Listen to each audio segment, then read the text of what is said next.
I remember honestly like coming out of my room with a printed paper and waving it and being like, Kristen, you can't believe what happened. Like they found a way to turn all of the internet into training data. I couldn't shake. I couldn't shake from my head, from my soul, from my bones, honestly, what was going to happen. If you played with GPT-2, it was horrible, right? It was a gimmick. It was novelty. I scraped a decade of Fred Wilson, your partner's blog post, and I fine-tuned a version of GPT-2, and he was super dismissive. He's like, I don't think I'm out of a job anytime soon. But if you appreciated what had happened to enable that and what that meant for a year from then, 2 years from then, 3 years from then, you knew it was going to get really, really wild and wonderful.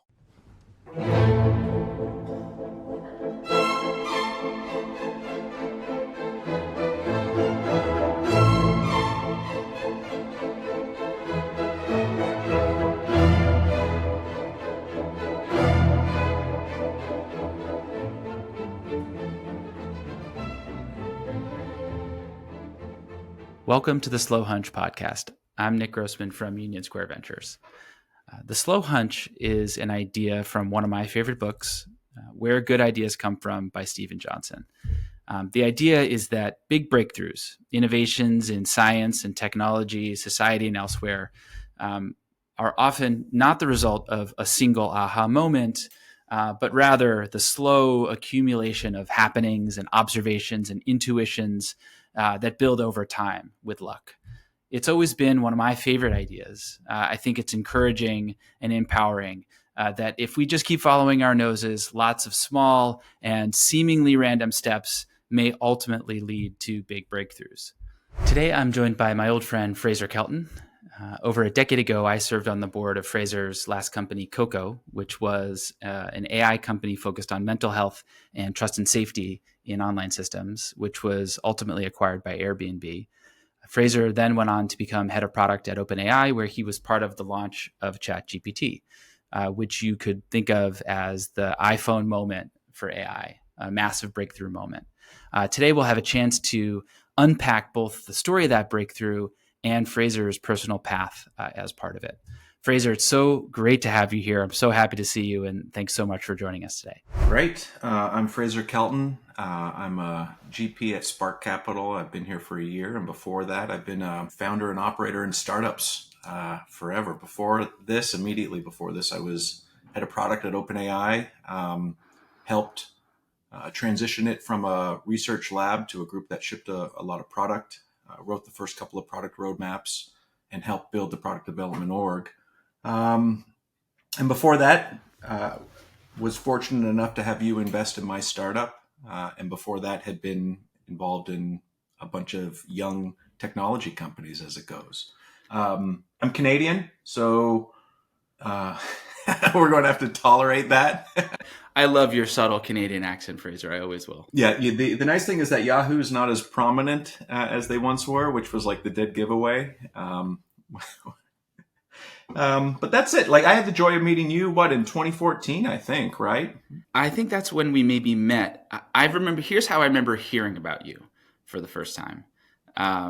You were the chief operating officer of a company called GetGlue, which you can talk about. That was a interactive TV kind of second screen company back in, 2011, 12, 13. Is that right, when you were there? And that company ended up getting acquired. But I think most people probably don't know about Koko.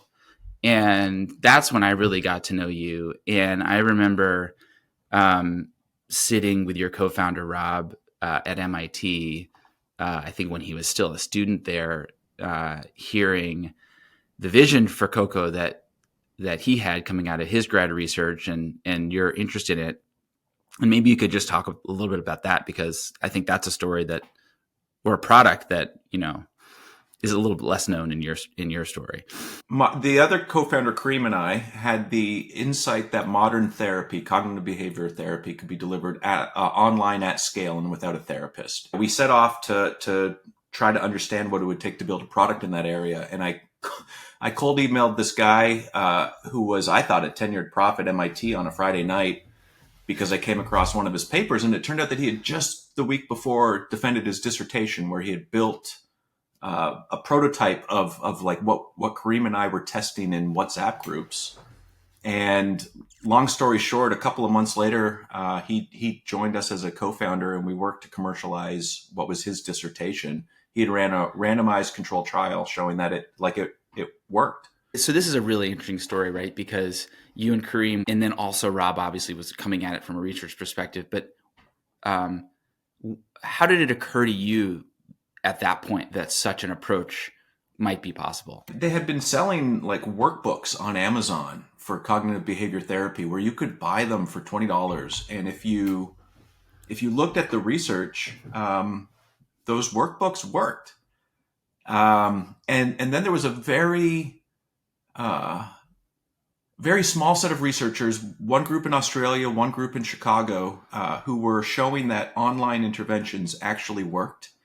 But if the challenge, if you read them, was that after the actual study, people didn't continue to use them. Mm-hmm. And then you would sign up and you would try it, and it was, no shade. If an academic was to build a product, it's what it looked like. I discovered at that moment that if you actually read a researcher's paper and then email them, they'll give you all the time in the world. Right.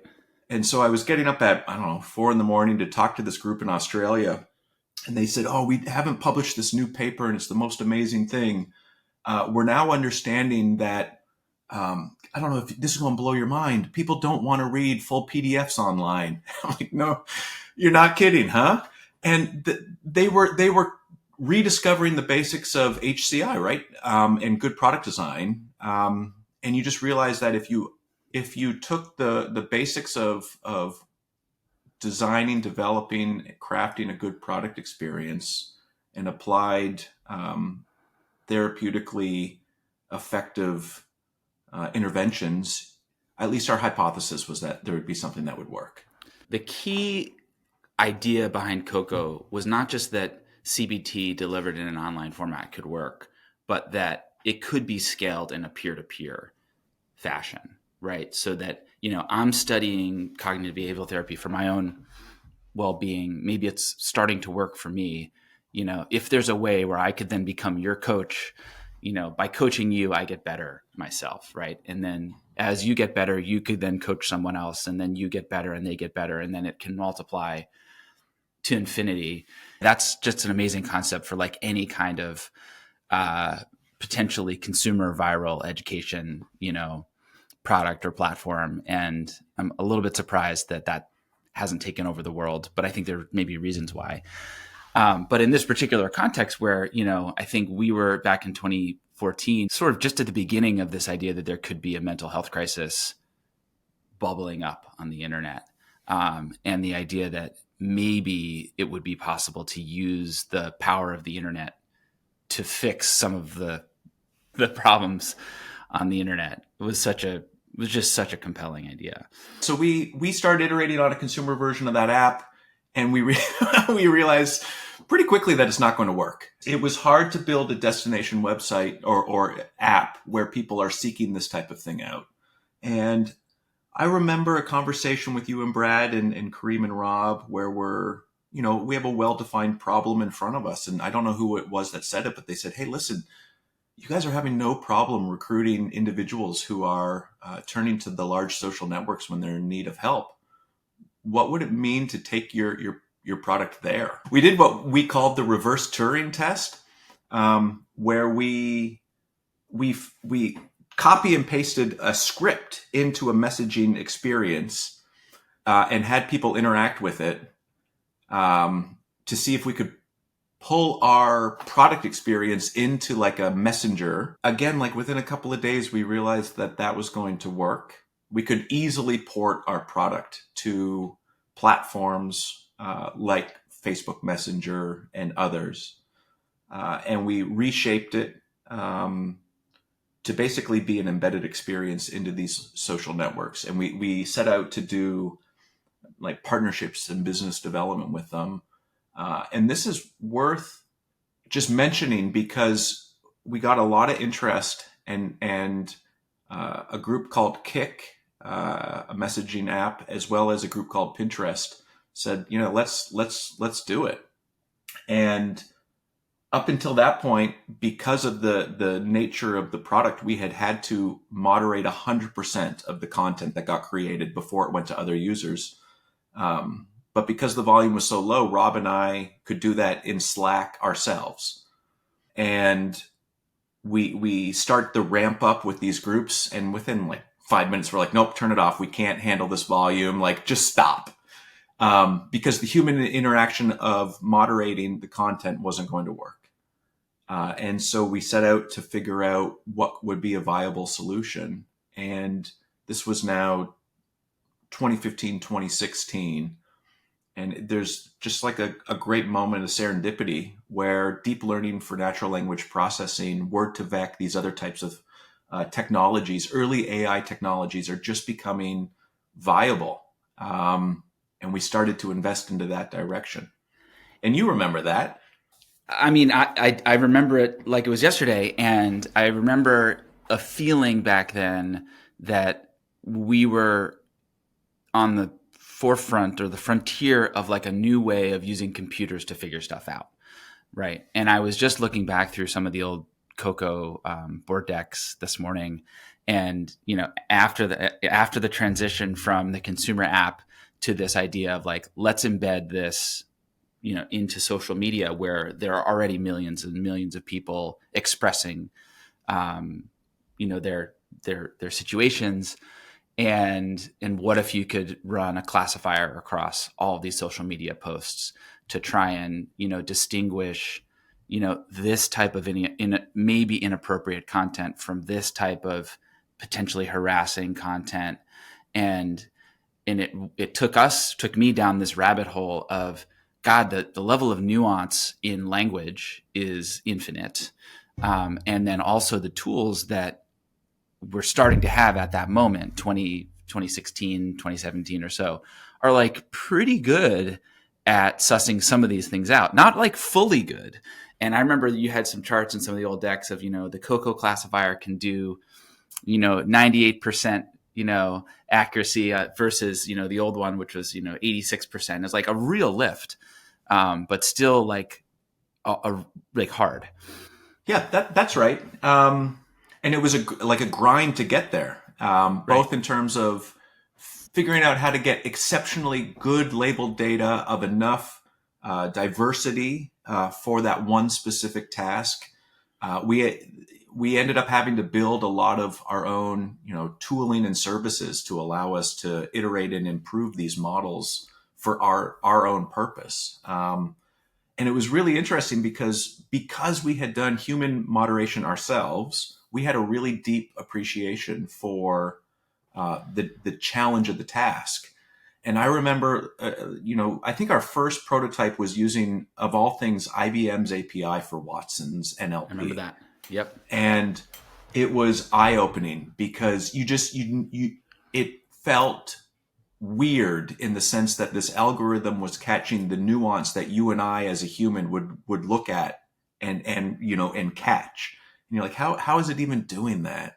Double negations and things like that, where it's able to figure out the intent in a sentence. We just continued to invest in that for our own product purpose. And then there was this other board meeting where we realized, our crisis support tool is scaling, it's working. We helped 2 million people. We published an awful lot of research, but we had no idea how to turn it into a business. And another one of those like happy discussions where we had a well-defined problem and it comes up, well, listen, maybe our back end, our tooling to create these classifiers is the commercially interesting product. And so we commercialized a set of APIs that allowed large internet companies to send us content that we would train classifiers and then deploy and serve in production for them. I also think that there were shadows of what still exists across social media where I wish that these companies took certain types of concerns more seriously. And that was really the first time that we bumped up against that. And it still is very troubling to me, is maybe where I just want to leave it. Even when you have the tools at hand to help assist with really important things like mental health and social media, there's not always a perfect alignment in terms of how to get that deployed. And I think where we ended up with Koko was sort of trying to sell into the trust and safety organizations. And I remember a distinct feeling that it was hard to make that sale, because as serious an issue as this is, it wasn't always the top driver of business. No, that's right. And this was before Zuck gets called in front of Congress for content moderation issues. And so it's, I remember us talking about it in the sense that this is a group of individuals in trust and safety who care deeply about the problem, but they're not well positioned within the org to affect change. And I think our mantra became that they could change content, not code. And it became very hard for them to do anything that required, engineering. And so that was just then a new, properly defined problem for us to try to resolve. We did our best to get around that and make it easy for these champions to integrate it. And then, ultimately the next challenge was it's just hard. It's hard to build a business in that area. For that exact reason, because it was hard to get people to pay. And B, even if they did pay, they were limited in what they could do to integrate, on the back end. And I guess maybe to move the story forward, where that ended, right, was that, well, you tell me where that ended. We commercialize our back end. We sell it as an API, and we start actually getting some traction. Airbnb is a customer. Tumblr, like we had a number of people using the API. This is now when Zuck gets called in front of Congress, and it's a fortunate time to be selling an API content moderation AI solution. And Airbnb says, hey, you're a small team, you haven't raised a lot of capital, do you want to be acquired? And you remember what that was like. That was a very hard set of decisions for us to wrestle with. But ultimately we elected to go to Airbnb. We moved from, as I say, Brooklyn to the Bay Area. The importance of the societal importance of content moderation and sort of social media content was still sort of swelling, right? It was like right around, or maybe right before that inflection point. And then, but I think it wasn't big enough to have a big business around, or at least in the format that we were building it in. But it also left you sort of sitting at Airbnb, I don't know, maybe with some time on your hands. So I feel so this part of the story is so much easier now that Brian Chesky has been quite public that his company was a mess and he's trying to clean up his company, because we go there and I am shocked. This is also the first time we were 8 people at Koko, and I think at Airbnb at the time was 8,000. Right. And so I was shocked with how much of a mess it was. As you said, it was a wonderful time to have the experiences that I had just had over the past 5 years, iterating and building on the edge of AI, to then have a lot of time on your hands.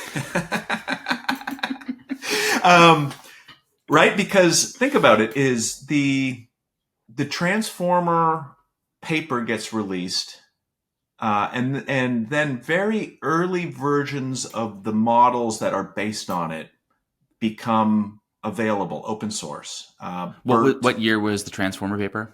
I think it was 2017, and then the models start to land in like 2018 in an open source way, and then GPT-2 comes out and is broadly available with open source or open weights in 2019. So there's a couple of years there. Yeah, Koko was acquired by Airbnb in 2018, I think, right? And you're there for 2 years, give or take, 2018 to 2020. I tried my best. I didn't make it 2 years. Okay. I was trying to be generous. I tried my best. Kareem and Rob, the co-founders, made it past that mark, but I couldn't. but kind of an amazing time to be there, I guess, right? It's an amazing time to have the experience that we have had, right? So we it's hard we glossed over it, but we fast forward through years of us going from using an early version of Watson's NLP API to building our own ML Yep. engineering infrastructure and hiring, a guy named Rohan and others who are just like exceptionally talented, who are training these models, deploying these models. We're like figuring out how to improve them iteratively. And I think our pitch at the end was like, hey, listen, you give us 50,000 pieces of labeled data and in a month or 2 weeks, and we're going to train you a great classifier. That's how quickly we can get it down, right? And I'm in the bowels of Airbnb. I have nothing but time on my hands, and I take BERT and I go into a Google Colab notebook, and in 20 minutes, I'm training a model, fine tuning a version of BERT that's outperforming the ML engineering teams that are sitting around me. It's so mundane, except for the fact that I had just experienced what it took to train these models. And I remember it was a 2 week stretch, man. It was a 2 week stretch where I'm training these models. I'm dunking on Rohan. I'm like, Rohan, come and look what I just did, man. I'm going to put you out of a job. Like, look at this confusion matrix. Like, it just outperformed you, and I have no right doing this, and I did it in 20 minutes. And I then spent my evenings, I get my kids to bed. I had 3 young daughters. I'd get my kids to bed, and I'd spend my evenings trying to understand the research that was behind all of this. I was reading, blogs like Towards Data Science and trying to make sense about masked training, like a lot of the different techniques that were all bubbling up at that time. And it was honestly electrifying. It was probably one of the more electrifying moments in my life from a career perspective, to appreciate the elegance of what they had just done, and more importantly, what that meant was about to happen. I remember honestly like coming out of my room with a printed paper and waving it and being like, Kristen, you can't believe what happened. Like, they found a way to turn all of the internet into training data. And she like patiently sat through as I enthusiastically told her what was happening. And I couldn't shake from my head, from my soul, from my bones, honestly, what was going to happen. Because if you played with GPT-2, it was horrible, right? It was a gimmick. It was novelty. I don't know if you remember, I scraped a decade of Fred Wilson, your partner's blog post, and I fine-tuned a version of GPT-2, and he was super dismissive. He's like, I don't think I'm out of a job anytime soon. And if you read the post that it generated, it was horrible.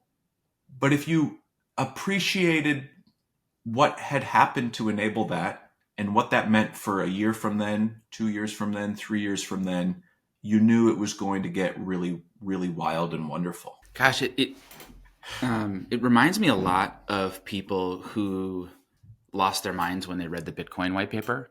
And I don't know if you're one of those people. It doesn't matter. But I think I hear stories from people about, oh my, I read the Bitcoin white paper, and I just saw the future. It all unfolded, because if this is possible, then the next 20 years are possible. There's a prof called Rich Sutton who has a post called The Bitter Lesson.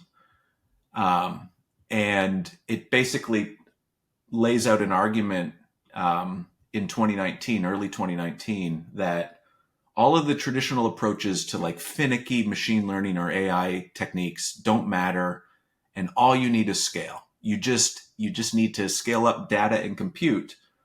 And it was a beautiful articulation of what this set of breakthroughs, if you will, had just enabled, because you could now basically turn, well, you and I remember, right? Like, we talked about how hard it was to get 30,000 pieces of labeled data that would how do you scale? How could you possibly get 30,000 pieces of labeled data? Let's figure out how to do this.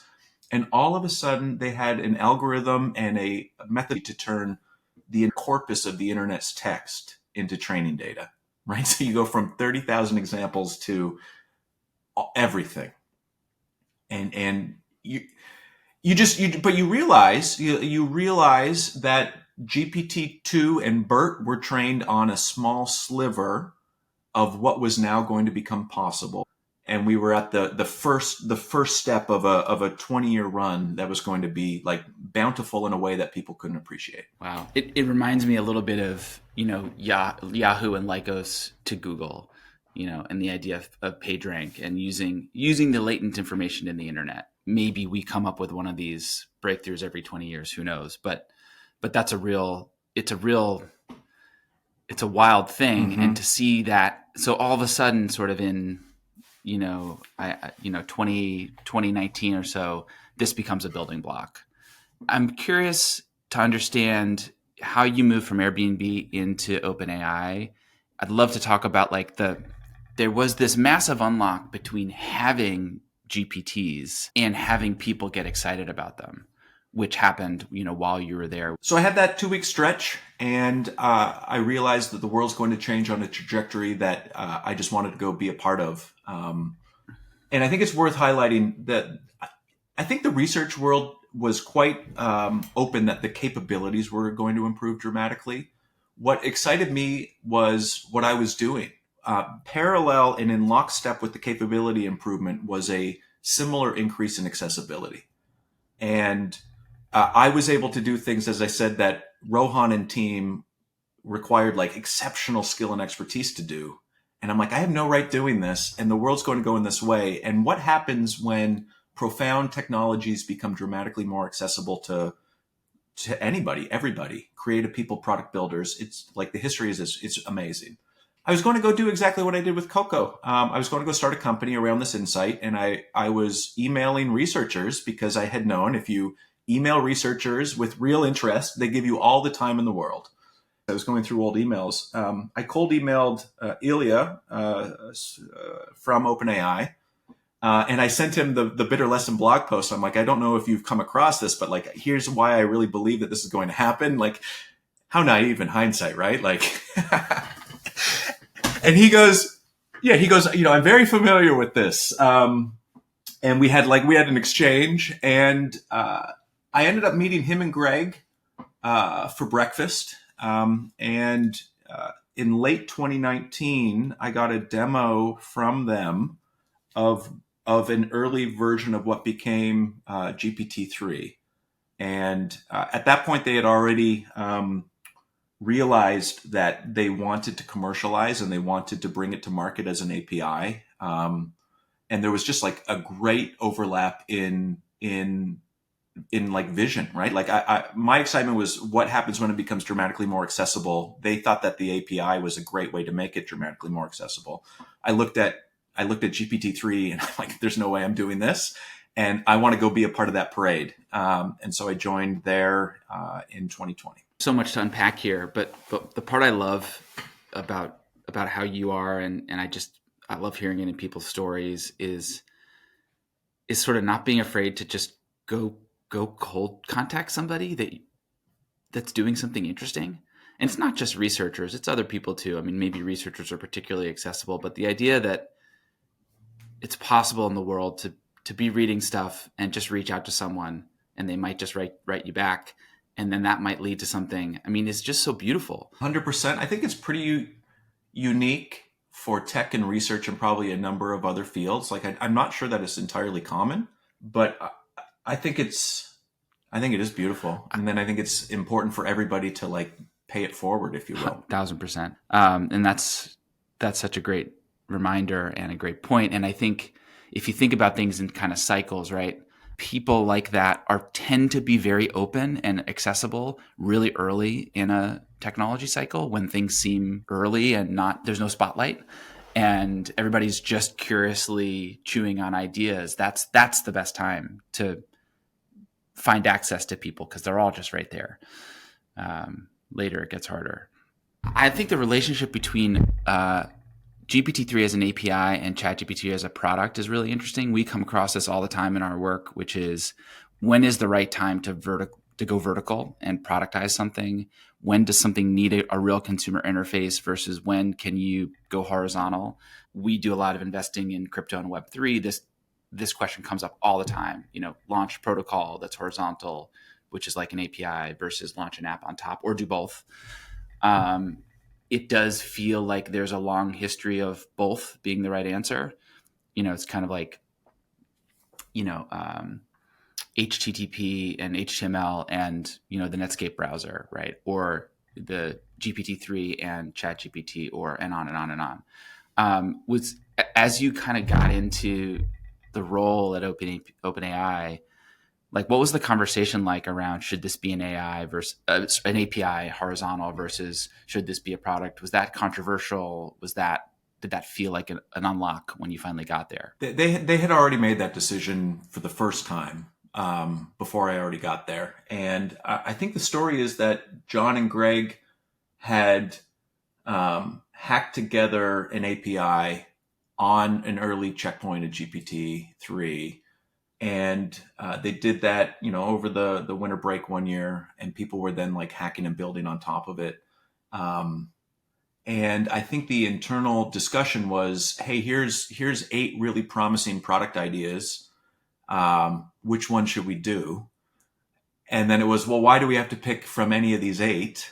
Why don't we just empower anybody to build whatever they want? Because the likelihood of the actual interesting products being within this, finite set of 8 from our small number of minds is, how it is. And so they were already committed in that direction. Being there when seeing everything unfold, right? As you were, from the research, from the products, all of a sudden it must have felt like a very expansive, universe.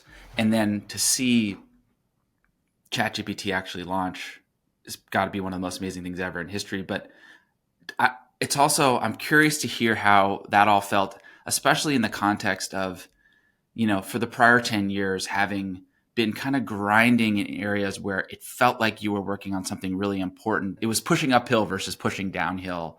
Did it feel like you were pushing downhill finally? I think there's an interesting parallel as to why it caught us off guard that's relevant to your interest in having these discussions. And so the organization has been very upfront that it was an accident, right? It was supposed to be a research release. We spent 2 weeks to push it out before we got back to, real work. If you try to, think about and sit with why it caught us off guard, it's because we had been sitting on the edge of iteration after iteration after iteration as this technology was going through the exponential that we, everybody there had believed we were on. But if you're sitting on the exponential and you look a little bit forward and a little bit back, it doesn't feel that profound, right? And so the first version of GPT-3 in the API gets a little bit better. We introduce instruction fine tuning. It gets a lot more controllable. It gets a little bit better. It gets a little bit better. It gets a little bit better. And then all of a sudden, what has felt like a grind for us for, some number of years and an expected trajectory, people get their first taste of what modern AI actually looks like and feels like and does.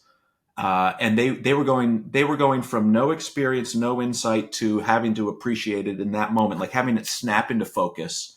And we had been brought along month after month with like grinding improvement after grinding improvement. I mean, like a insane moment for the world, because to your point, like the research community working on these things, saw this coming years ago, right? Decades ago, right? Because a lot of this is really decades of research, piling up, and sometimes you never know how long it's going to take. But for the average person, the expressions of this technology were so hidden for so long, right? So every tech company had ML in some way under the hood to make things a little bit smarter, or a little bit better, but you couldn't really taste it. And then all of a sudden, I think just generative text was at the quality that if GPT-3 finally got to a quality bar, and then the expression in the ChatGPT where it felt like something completely brand new, even though it was, I don't know how many decades of research, accretive research. And the clues were all there. We just it's not that we missed them. It's just that we didn't appreciate that there could be a well. How could you appreciate that there'd be a moment like that, right? There's so many elements of luck and zeitgeist and tapping into the cultural moment and all that other stuff. Was it the incremental quality of GPT-3, or was it something about the packaging, of packaging it up into a chat format? Like, to which of those do you give more weight, if either? I think everything. I think a very simplistic UI that wasn't complicated, that also met a chat model that was a little bit more intuitive for people to interact with, that you can then trace it back, that was built on top of this instruction fine-tuning effort. And it's a bunch of intangible things that often don't get discussed, but I think are worth mentioning. It's Nick, basically an internal guy at OpenAI, a very strong product guy, went to the mat to not have a wait list, and in some degree like put his career on the line. And this isn't that product if he doesn't do that. They had hired shortly after me the VP of comms from Apple, like the guy who had ran the communication strategy at the best company that's done it ever, joins this weird ragtag bunch of misfits. And I think that a lot of it also traces back to the investment that Steve and team built over a handful of years, right? The storytelling, the positioning, the brand, all of that contributes in that moment to create that type of outcome. Wow. The no waitlist decision is an incredible decision. Let's just say if you rewound the clock and you sort of hide the product more behind a waitlist, I think we're probably still where we are today, but maybe not, right? It's going to come out and people are going to build stuff, but the cultural moment that happened wouldn't have happened otherwise. No way. No way. Then you have to ask how much of that cultural moment is then the acceleration of this entire moment right now, right? It became dinner table conversation around the world, everywhere. How much of that then factored into all Fortune 500 CEOs ripping up their roadmap and saying we need to have an AI strategy, right? How much of that was academics saying we need to get in front of this because this is going to change education? I actually think that that's the biggest thing that's happened here is society had a moment, like an inflection moment, where what these researchers knew was going to happen at some point, and globally we appreciated it all at the same time, which is so wild to even consider. That is incredible. Yeah, because we had a wait list for DALL-E 2, which was launched earlier in that year, and I'll tell you, I think internally we all thought that was the real magic. Certainly GPT-4, right? Like the model that came later. But we thought you type in text and get an image was it. And what happened, we saw a huge crush of people sign up to the wait list in the first 3 days. And then it tapered off. I suspect something similar would have happened here had it not been for that very bold individual. Well, and what might have happened maybe is that somebody else might have built something that looked like ChatGPT on top of the API, right? If there had been a wait list on ChatGPT, maybe. But that's where I then come back to, I think that we're on a timeline now that's a reflection of that cultural moment happening instantly around the world. And that is a result of things like Steve's and comms team investing for years into a brand and positioning and everything else that helps catalyze that like fire. Yeah. And And also another way of saying it is, I think it takes a pretty substantial company to stand in the spotlight the way that OpenAI has in the past couple years, Yeah. because it is like global hyper focused attention. I mean, the other thing was the amount of inference that was getting served for the free product was at, nosebleedingly high. And there's no, like, that's a great observation that you had, but I don't think it's like it couldn't have happened because nobody building on top of the API at API price points would have been able to have tolerated that. We had to take GPUs from the research org into the inference side to be able to even like approach meeting demand.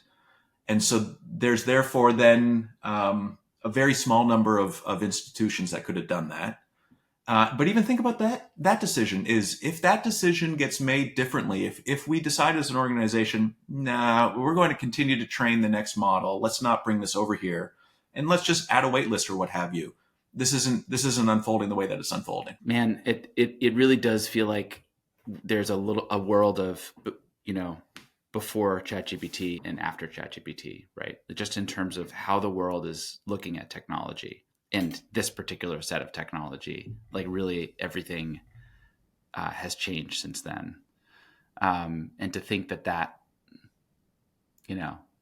might not have happened. I think it's been incredibly important for the world to have had to focus on this, because now people understand where the future's heading in a different way than they might have. Now it's like really in people's full attention. And it's going to require a fair bit of attention for people to figure out how to live with all this, because it's going to change so many things. Mm-hmm. Bill Gates has that line that we tend to overestimate in a year and underestimate in a decade. I think we're living through that times, multiple orders of magnitude, where I think that we are grossly over our skis in terms of the impact in the short term. And I think even the most aggressive, ambitious projections of where things are going to go in 10, 20, 30 years is still mostly underappreciating the change that's going to happen.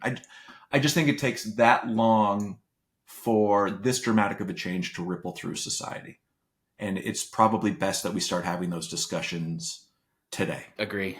So much of what has been part of your story here has been trying to understand the next card that's about to show up, right, in the research. What are you reading today? It is simultaneously a mundane answer and one that should be incredibly exciting given this entire conversation. There are a very small handful of groups who are applying this same concept into biology. They're taking the transformer architecture. They found a way to do, masked learning where any sequence of proteins in the world becomes training data. And they're able to train a model that generates entirely new proteins that don't exist in nature for various purposes. And tell me if this sounds familiar. The models right now are about the size of GPT-2. And if you look at what's coming out of them, it functionally works. You can design a protein that doesn't exist in nature, but has function that's similar to proteins that have evolved over millions of years. But the function isn't that interesting. It's not that interesting. It's not able to do stuff that we care about. It's a toy. It's a novelty. And we're at GPT-2 levels, and there's a clear path to go GPT-3, GPT 3.5, GPT-4 into that world. There's a group called Profluent that I've invested in, who has been one of the small groups who have been leading the scaling hypothesis of the transformer into biology. And they have now shown that they can have an entirely de novo, so brand new protein designed wholly by AI that does CRISPR gene editing in a human cell. And so rather than writing an essay or a computer code like ChatGPT can, this same architecture, the same model, the same algorithm with different data is writing human biology. And we're at GPT-3 levels. For all of our history, life sciences, medicine has been advanced based on what we discover in nature.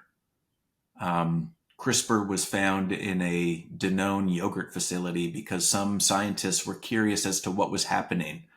Penicillin was an accident, a happy accident, because the researcher had an untidy lab bench and an accident occurred before he went away.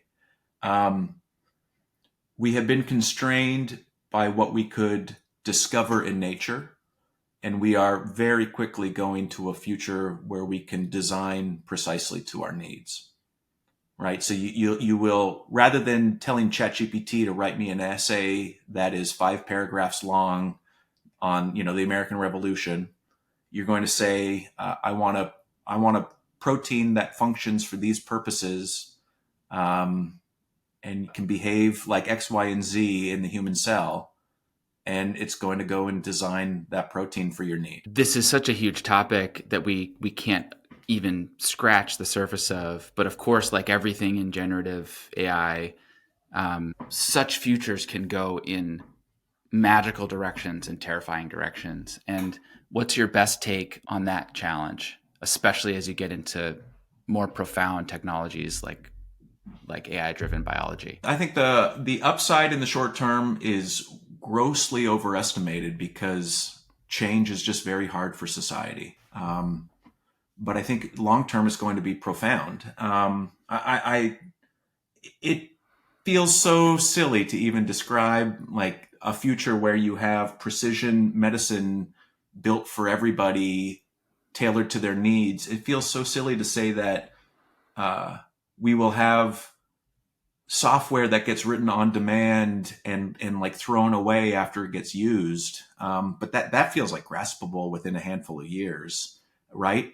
But even that, like, I don't even know what the ramifications are if we all start having disposable software that gets written on demand. Like, it's so profound how things could go. It's just hard. It's hard to capture the positive upside in a way that doesn't sound ridiculous. To me, the idea of the slow hunch is a little bit about the idea, but it's also really about the personal journey. And, everything that kind of grabs your attention and your interest along the way leads you to kind of where you are today. And when you look backwards, it kind of all makes sense. I'm curious for you, like, as you look back, what do you think is the through line or the consistent idea or what is the thing you keep coming back to? Is it about ML and AI? What's the idea that kind of you keep coming back to? I came of age with the internet. The thing that is common from then to now is an appreciation that strong technologists who are wildly ambitious are able to do like beautiful things. And I have spent my life trying to be curious about what strong technologists are doing and then going to help them however I can. I mean, to go full circle, as Brad said, I was sweeping the floor and tidying things up at that moment. And I am going to sweep the floor and tidy things up for the rest of my life adjacent to the strongest technologists that I can find, because they're the ones who are curious and capable of creating like the future that we all should aspire for. Beautiful. I don't know. Doesn't that feel apropos for everything that I've done? Like, I'm not a technologist. I haven't built these things. I have gone and swept the floor for them and helped them to do the stuff that they're uniquely capable of doing. Bring it back to Canada, as one does. It reminds me of, curling, right? You got the pusher, you got the stone, and then you got the sweeper. I don't know anything about curling, but the sweeper role, pretty important. Here's a fun anecdote is when we were all in one office, the researchers sat on the third floor. And every day the daily tartine order came to the third floor, and they marched it past our floor up to the third floor. And I loved it. I loved it, right? Because it was a reminder in many ways of why we were there. And I hope to always remember which floor the tartine order is going to, and to be the one who happily supports that. That is beautiful. Well, Fraser, thank you so much. This has been a real pleasure and a joy. It's so nice to see you and to get to spend a few minutes, exploring how you see the world. So thank you so much for talking to me today. Yeah, thanks, Nick.